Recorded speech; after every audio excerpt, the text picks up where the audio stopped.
Bom, nosso assunto, a retomada desse segundo semestre, é sobre o modernismo no Brasil da segunda fase. Na verdade, nós vamos dar continuidade ao estudo do movimento literário modernismo, levando em conta que esse é um movimento que será estudado no decorrer de todo o terceiro ano do ensino médio. Então, aqui nós vamos nos ater à segunda fase do modernismo, já estudamos as vanguardas europeias, já estudamos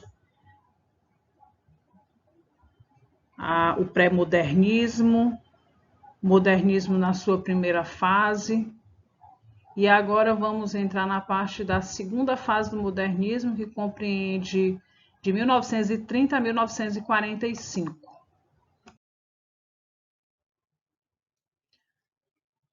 O modernismo brasileiro, ele se estendeu de 1930 a 1945, e esse período da segunda fase do modernismo, nós vamos ter como marco inicial a publicação da obra Alguma Poesia, do grande poeta Carlos Drummond de Andrade. Nós vamos ouvir ainda falar muito sobre Drummond. E teve como marco final a publicação da obra O Engenheiro, de Haroldo de Campos.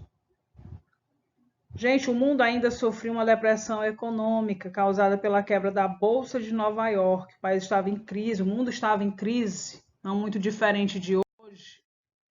Durante esse colapso no sistema financeiro mundial, paralisações de fábricas, falências bancárias, desemprego, fome e miséria eram constantes. No Brasil, a República do Café com Leite, ou República Velha, estava em crise. Ocorreu a Revolução de 1930 no Brasil, que levou Getúlio Vargas ao governo provisório. Então, vocês devem bem lembrar, nas suas aulas de história, a República do Café com Leite, hein, gente? São Paulo, Minas Gerais. Lembrando também daquela época da imigração, os cafezais. Na década de 1930, houve uma significativa irrupção de novos e brilhantes romancistas. Nós, nesse primeiro momento, vamos estudar a poesia, porque a segunda fase do modernismo, de 1930 a 1945, ela vai se dividir em prosa e poesia. Então, a princípio, nós estamos estudando apenas a poesia. Surgiram importantes editoras, como a de José Olímpio, que publicou os romancistas inovadores do Nordeste. E aí veremos a Bagaceira, nós veremos o 15, nós veremos Vidas Secas, muitos romances aqui produzidos, seguindo aqui essa vertente. A população brasileira chegou a 41,1 milhões de habitantes em 1940, dos quais 56,2% eram analfabetos. Em 1934, foi inaugurada a Universidade de São Paulo, a USP, primeira do Brasil, e em 1935, a Universidade do Distrito Federal. Entre 1936 e 1944, o número de editoras brasileiras cresceu 50%. Levando em conta, gente, que nós temos aqui nessa prosa e nessa poesia de 1930 uma vasta produção, né? Uma produção muito abrangente, muito complexa. Os cenários também aqui eles mudam, já não passa a ser Rio-São Paulo e vai se concentrar principalmente nos sertões, tá? Principalmente os nordestinos. Então, o Brasil chegou a produzir 4.000 títulos e cerca de 20 milhões de exemplares por ano. Então, uma vasta produção, uma significativa produção. Claro que com toda essa produção, leva-se a crer que o número de leitores era bem mais ávido. Modernistas da primeira fase, como Mário de Andrade e Oswald de Andrade, continuavam ativos e conviviam na imprensa com os autores da nova geração, como Raquel de Queiroz e Oswald de Andrade. Então, aqueles escritores que nós estudamos lá no modernismo da primeira fase, ainda chegam aqui produzindo, ativos na sua produção literária, eles não pararam. O modernismo ele mudou de fase, mas a produção dos escritores continuou. Vargas iniciou a ditadura militar no Brasil em 1937. Quem nunca ouviu falar de ditadura, não é, gente? E durou até 29 de outubro de 1945, quando, debaixo de pressões, Getúlio renunciou ao cargo. As características do modernismo na sua segunda fase. E a gente vai falar, quando a gente fala características, a gente está falando do momento. Modernismo, segunda fase. Tanto você vai encontrar essas características na prosa, como também você encontrará na poesia. Então, são características que norteiam o movimento, o projeto literário. O modernismo foi caracterizado no campo da poesia pelo amadurecimento e pela ampliação das conquistas dos primeiros modernistas. Nos anos de 1930 a 1945, a poesia modernista se consolida e alarga seus horizontes temáticos. Houve ainda a retomada de elementos simbolistas, principalmente pelo grupo de poetas que se agrupou em torno da revista Carioca Festa. Vamos lembrar, gente, que durante o modernismo, além das publicações de obras literárias, de romances, de poesias, nós também temos muitas manifestações, muitas publicações de revistas, de movimentos que aconteciam dentro do próprio movimento. Então, não esqueçam disso. O próprio movimento, ele desencadeou vários movimentos, várias publicações de revistas, de outros exemplares, de outros movimentos. O alargamento do campo temático ocorreu pela abrangência de novos enfoques.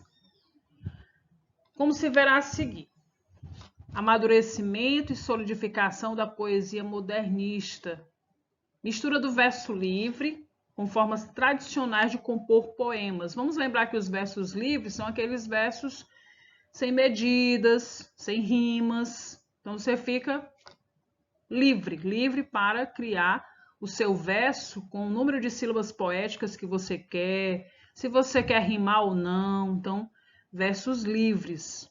E vamos lembrar que as formas tradicionais de compor poemas são aquelas formas, digamos assim, padronizadas, que é o exemplo do soneto, que é aquela composição poética de forma fixa de 14 versos, distribuídas em 2 quartetos e 2 tercetos, tá?